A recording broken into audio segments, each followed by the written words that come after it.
તો સતત મળી રહેલી ધમકીઓને લઈને ક્યાંક ને ક્યાંક લોકોમાં ચિંતાનો માહોલ અત્યારે જોવા મળી રહ્યો છે અને બીજી તરફ તમામ ટીમો દ્વારા તપાસ હાથ ધરવામાં આવી છે। અલગ અલગ 5 જેટલી સ્કૂલોને બોમ્બથી ઉડાવી દેવાની ધમકી આપવામાં આવી છે અને બીજી તરફ બોર્ડની પરીક્ષાના અંતિમ દિવસે જે પ્રમાણેની ધમકી મળી છે, બીજી તરફ વિદ્યાર્થીઓમાં ક્યાંક ને ક્યાંક ડરનો માહોલ અત્યારે જોવા મળી રહ્યો છે અને વારંવાર મળતી જતી આવા પ્રકારની ધમકીઓને લઈને પણ અત્યારે લોકોમાં ચિંતાનો માહોલ જોવા મળી રહ્યો છે। જો કે બીજી તરફ સતત તપાસ પણ હાથ ધરવામાં આવી છે।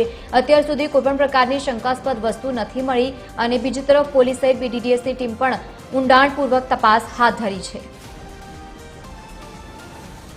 અમદાવાદની સ્કૂલોને ફરી એક વખત બોમ્બથી ઉડાવી દેવાની ધમકી ભર્યા જે મેલ્સ છે તે મળ્યા છે, તેને લઈને અત્યારે હાલ જે વિવિધ સ્કૂલોની અંદર તપાસ છે તે કરવામાં આવી રહી છે। BDDSની ટીમ દ્વારા હાલ સ્કૂલ પરિસરની અંદર જે તપાસ છે કરવામાં આવી છે। જે ઈમેલ મળ્યો છે તે સવારના સમયે મળ્યો છે અને બીજી તરફ બોર્ડની પરીક્ષા પણ ચાલી રહી છે, જેથી વિદ્યાર્થીઓની પરીક્ષામાં કોઈપણ પ્રકારની અડચણ ન ઊભી થાય તે માટે વિદ્યાર્થીઓને કેટલીક સ્કૂલોમાંથી બહાર નથી મોકલવામાં આવ્યા। વિદ્યાર્થીઓની પરીક્ષા ચાલુ રાખવામાં આવી છે, પરંતુ સાથે સાથે પોલીસ અને BDDSની ટીમ દ્વારા આખી સ્કૂલ પરિસરની અંદર ઝીણવટભરી તપાસ છે તે કરવામાં આવી રહી છે। આખી જે સંત કબીર સ્કૂલ છે તેની અંદર હાલ બોર્ડની પરીક્ષા ચાલી રહી છે અને બીજી તરફ આ ધમકીભર્યો મેલ જે છે તે મળ્યો છે, ત્યારે BDDS અને જે સ્થાનિક પોલીસ દ્વારા અત્યારે હાલ તપાસ છે તે કરવામાં આવી રહી છે। સ્કૂલ પરિસરની અંદર તમામ બાબતે ખૂણે ખૂણે જે સઘન તપાસ છે તે હાલ ચાલી રહી છે। કોઈપણ પ્રકારે કોઈપણ શંકાસ્પદ વસ્તુ છે તે નથી મળી આવી। જો કે BDDS અને પોલીસની ટીમ અને ફાયર વિભાગની ટીમ દ્વારા આખી સ્કૂલને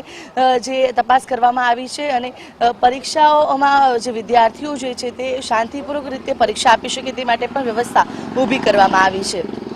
કેમેરા પર્સન હેમંત ગાયકવાડ સાથે આયુષી યાજ્ઞિક, TV 13 અમદાવાદ।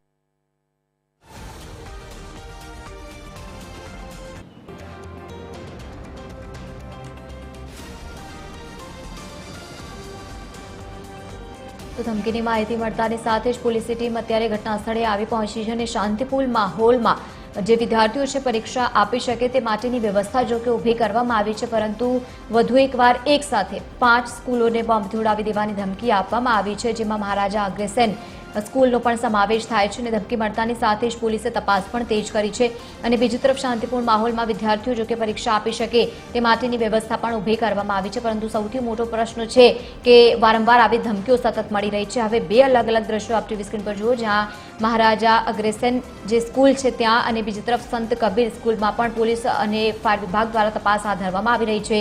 BDDSની ટીમ પણ ત્યાં ઉપસ્થિત છે।